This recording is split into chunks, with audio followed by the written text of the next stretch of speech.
Tuhan dari eh, rah-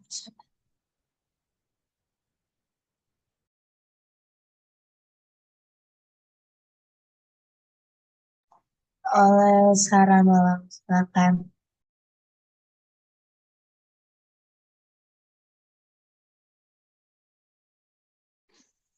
Selamat siang,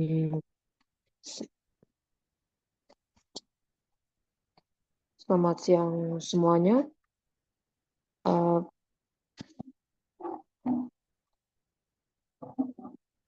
Pelajaran firman kita pada hari ini dari buku Kerinduan Segala Zaman bab 20 berjudul Jikalau Kamu Tidak Melihat Tanda dan Mukjizat. Penduduk Galilea yang pulang dari pesta Paskah itu membawa laporan tentang perbuatan Yesus yang ajaib itu. Hukuman yang dijatuhkan atas segala perbuatannya oleh para pembesar di Yerusalem membuka jalan baginya di Galilea. Kebanyakan dari mereka meratapi penyalahgunaan terhadap bait suci itu, serta kelobaan dan kesombongan imam-imam. Mereka mengharap bahwa orang yang telah membuat penghulu-penghulu itu lari kocar-kacir menjadi pelepas yang dinanti-nantikan itu. Sekarang kabar telah datang yang tampaknya seolah-olah menguatkan harapan mereka yang paling gemilang. Dikabarkan bahwa Nabi itu telah mengatakan bahwa dialah Mesias itu. Tetapi penduduk Nazaret tidak percaya kepadanya. Itulah sebabnya Yesus tidak mengunjungi Nazaret dalam perjalanannya ke Kana. Juru selamat mengatakan kepada murid-muridnya bahwa seorang nabi tidak mendapat kehormatan di negerinya sendiri. Orang orang menilai tabiat apa yang dapat mereka hargai.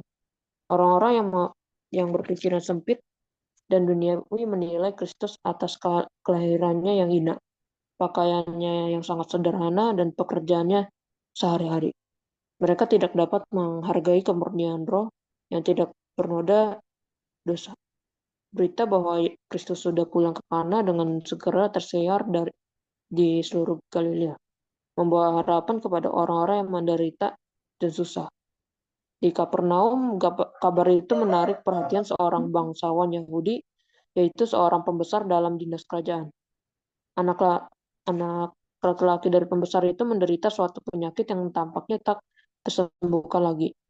Tabib-tabib telah putus harap serta menunggu kematiannya saja. Tetapi ketika Bapak itu mendengar kabar tentang Yesus, ia memutuskan hendak memohon pertolongan daripadanya. Anak itu sudah lemah sekali dan dikhawatirkan mungkin tidak hidup lagi sampai ayahnya kembali. Namun bangsawan itu merasa bahwa ia sendiri harus pergi menyampaikan hal itu. Ia mengharap bahwa seorang bapak mungkin akan membangkitkan simpati tapi besar.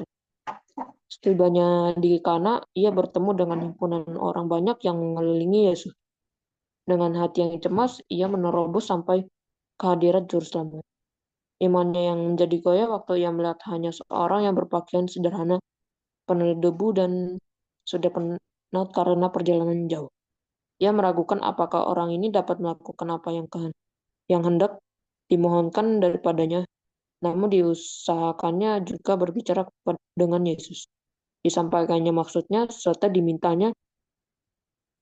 juru di, dimintanya juru selamat pergi dengan dia ke rumahnya. Tetapi duka citanya itu sudah diketahui Yesus. Sebelum pembesar itu meninggalkan rumahnya, juru selamat telah melihat kesedihan itu. Akan tetapi ia tahu juga bahwa Bapak itu telah pada Yesus. Kecuali per, kecuali permohonannya itu dikabulkan, ia tidak akan mau menerima dia sebagai Mesias. Sementara pembesar itu menunggu dalam penderitaan yang penuh ketegangan, Yesus berkata, Jika kamu tidak melihat tanda dan mujizat, kamu tidak percaya. Dengan tidak menghiraukan semua tanda bahwa Yesus itulah Mesias, permohonan itu telah bertekad untuk menumpukan imannya pada Tuhan, atas syarat kalau permohonannya itu dikabulkan. Juru selamat membandingkan keraguan-keraguan ini dengan iman yang ikhlas di pihak orang Samaria yang tidak meminta mukjizat atau tanda. Sabdanya bukti keilahiannya yang selalu nyata mengandung suatu kuasa meyakinkan yang menjamah hati mereka. Kristus merasa sedih karena bangsanya sendiri yang kepadanya perkara-perkara yang suci dipercayakan gagal untuk mendengar suara Allah berbicara kepada mereka dalam anaknya. Namun demikian bangsawan itu mempunyai sedikit iman, sebab ia telah datang untuk memohonkan apa yang baginya merupakan yang terindah dari segala berkat. Yesus mempunyai karunia yang lebih besar untuk dianugerahkannya. Ia ingin bukan saja menyembuhkan anak itu, tetapi juga mengusahakan agar pembesar itu dan seluruh rumah tangganya turut menikmati berkat-berkat keselamatan serta menyalakan sebuah terang di Kapernaum yang tidak lama lagi akan menjadi ladang pekerjaannya. Tetapi bangsawan itu harus lebih dahulu menyadari keperluannya sebelum ia merindukan rahmat Kristus. Pegawai istana itu Pegawai istana ini mewakili banyak orang dari kalangan bangsanya. Mereka menaruh perhatian pada Yesus karena motif yang mementingkan diri. Mereka mengharap hendak mendapat sesuatu keuntungan istimewa oleh kuasanya. Dan mereka mempertaruhkan iman mereka atas dikaruniakannya pertolongan jasmani ini. Tetapi mereka tidak mengetahui hal penyakit rohani mereka dan tidak melihat keperluan mereka akan rahmat Ilahi. Laksana cahaya kilat ucapan juru selamat kepada bangsawan itu menelanjangi hatinya. Dilihatnya bahwa motifnya dalam mencari Yesus bersifat mementingkan diri. Imannya yang goyah itu tampak padanya dalam sifatnya yang sesungguhnya. Dalam kesedihan yang sungguh insaf insaflah kebimbangan kebimbangannya mungkin akan menyebabkan kematian anaknya. Tahulah bahwa ia sedang berada di hadirat Dia yang dapat membaca hati dan yang baginya segala sesuatu mungkin adanya. Dalam permohonan yang penuh keadilan, ia berseru, Tuhan datanglah sebelum anakku mati. Imannya berpegang teguh pada Kristus seperti yang diperbuat oleh Yakub ketika bergumul dengan seorang malaikat. Ia berseru, Aku tidak akan membiarkan engkau pergi jika engkau tidak memberkati aku. Kejadian 32 ayat 26. Seperti halnya dengan Yakub, ia pun menang.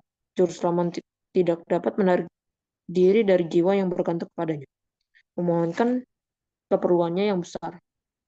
Pergilah, katanya, anakmu hidup. Bangsawan itu meninggalkan hadirat juru selamat dengan damai dan sukacita yang belum pernah dialaminya dahulu. Bukan saja ia percaya bahwa anaknya akan sembuh, tetapi juga dengan keyakinan yang teguh ia percaya kepada Kristus sebagai penebus. Pada waktu itu juga para penjaga yang di samping anak yang sudah hampir mati di rumah yang di Kapernaum itu melihat perubahan yang tiba-tiba dan ajaib. Bayang mau terangkat dari wajah penderita itu.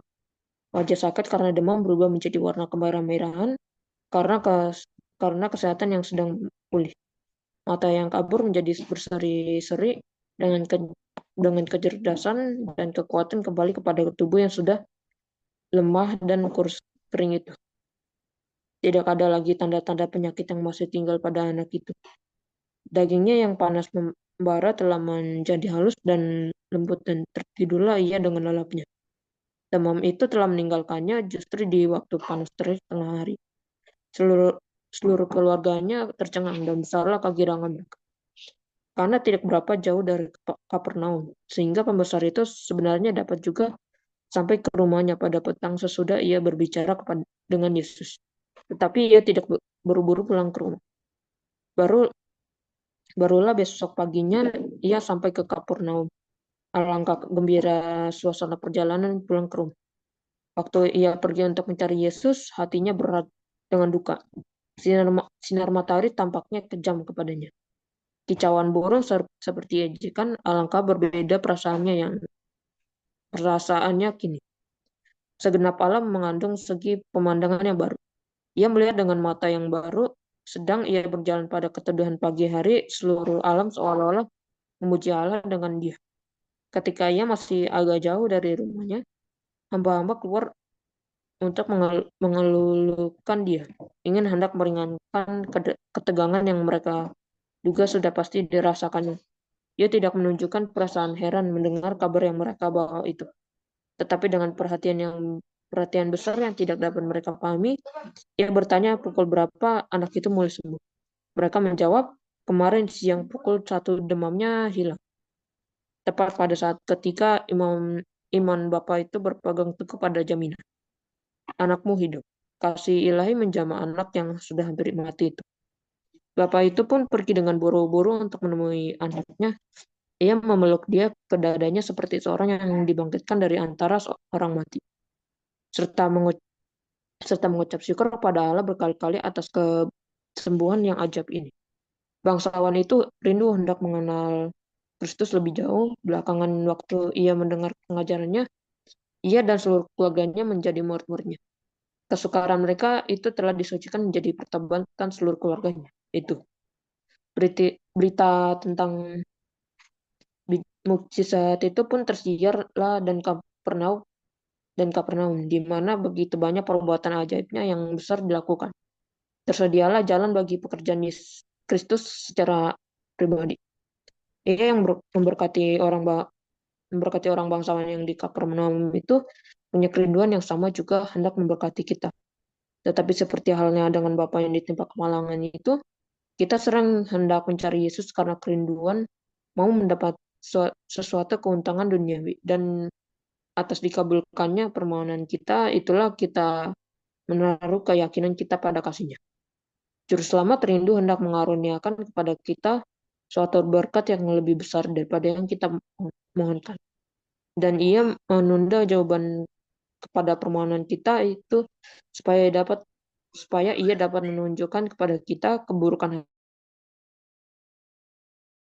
hikmatnya. Ia merindukan supaya kita meninggalkan sifat mementingkan diri yang menuntun kita untuk mencari Dia.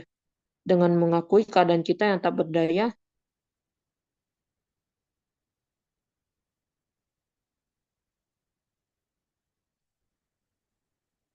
dan keperluan kita yang besar, kita harus mempercayakan diri kita sepenuhnya kepada kasih-Nya.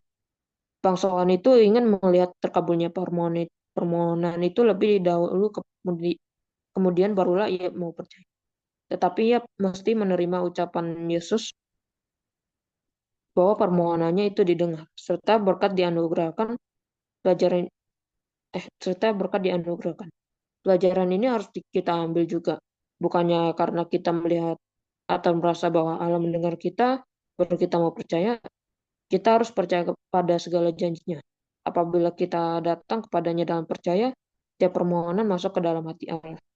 Bila kita memohonkan berkatnya, haruslah kita percaya bahwa kita menerimanya serta mengucapkan syukur kepadanya bahwa kita sudah menerimanya.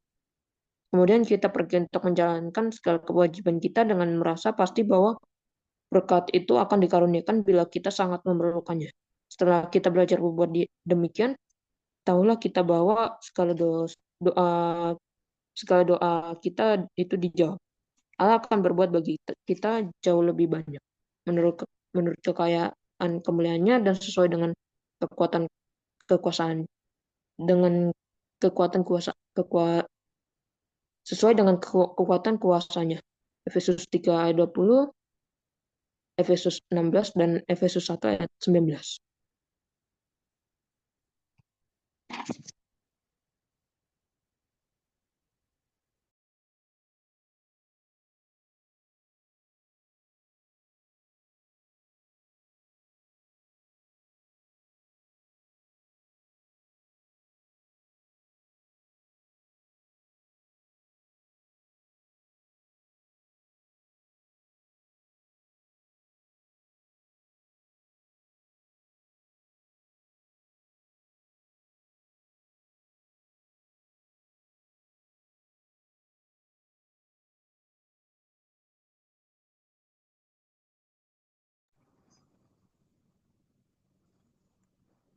Baiklah, Puji Tuhan, terima kasih untuk renungan penonton yang sudah dibawakan.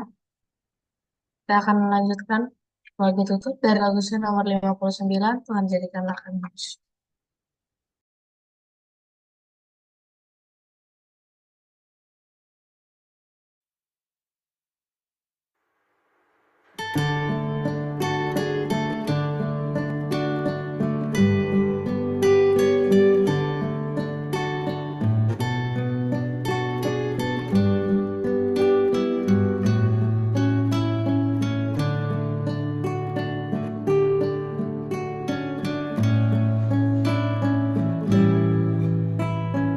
Tuhan jadikanlah kami lebih suci, jadi lebih suci sampai jumpa lagi.